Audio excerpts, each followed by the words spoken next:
Si buscamos una película en Netflix, si alguien nos la recomienda o si leemos una crítica cinematográfica, lo primero que dice luego del título es el género de la película. Y, en definitiva, es algo que nosotros nos preguntamos antes de verla. ¿Es un film noir? ¿Es un spaghetti western? ¿Es una comedia romántica? Pero más allá de que aparezca en todos lados, ¿existen los géneros? Yo creo que no existen, pero pensemos primero qué es un género. Antes de seguir, quiero hacer una salvedad. Cuando hablo de género, no me refiero a comedia, drama o terror.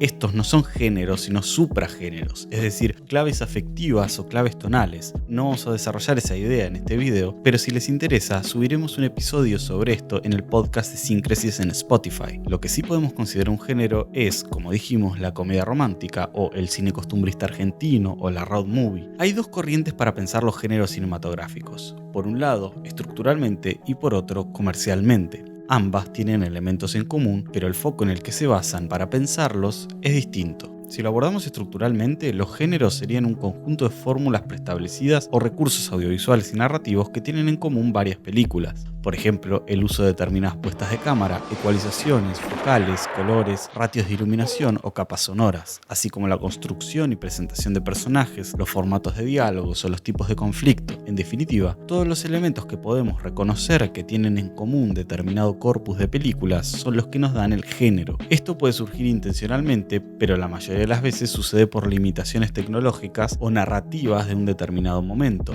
Es por eso que los géneros están muy inscriptos en un momento histórico. Por ejemplo, las películas de los 60 tienen determinada sonoridad característica por las capacidades y limitaciones tecnológicas que tenían los sistemas de grabación. Así, tanto la Nouvelle Vague, el spaghetti western, las películas de Fellini o los inicios del nuevo Hollywood suenan relativamente parecidos.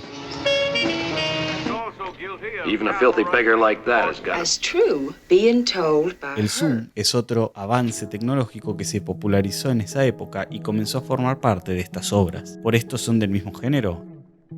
No, para nada, pero sí el contexto histórico determinó los recursos audiovisuales que los equipos integraron y transformaron en determinados géneros. El otro enfoque es el comercial y se basa en cómo las películas son promocionadas para atraer al público en base a sus expectativas de la obra.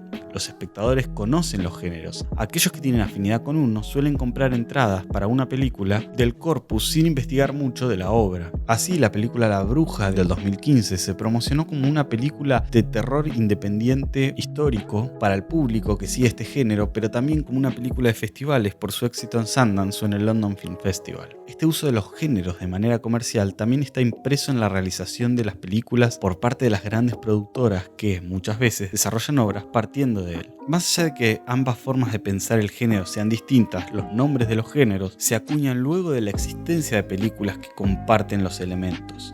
Esto quiere decir que el género surge luego de la obra y no antes que ella. Incluso grandes películas que se idearon desde un género terminan siendo recategorizadas años más tarde.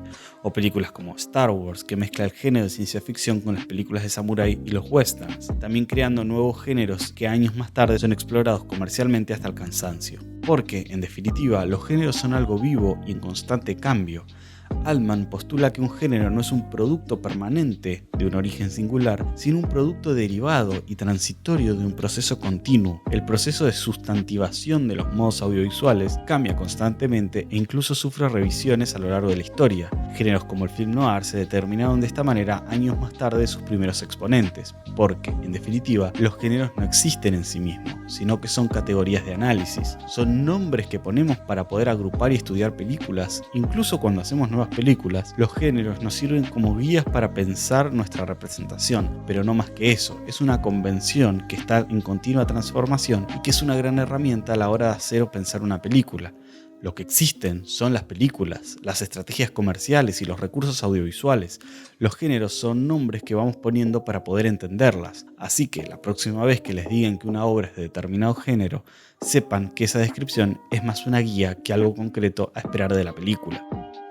Esto fue un nuevo episodio de Síncresis. Mi nombre es Mateo Matarazzo y pueden encontrar más contenido como este en mi Instagram personal y en el podcast que tenemos en Spotify. Dejo los links en la descripción. Si les gustó este video, no olviden dar like y suscribirse al canal. ¡Nos vemos!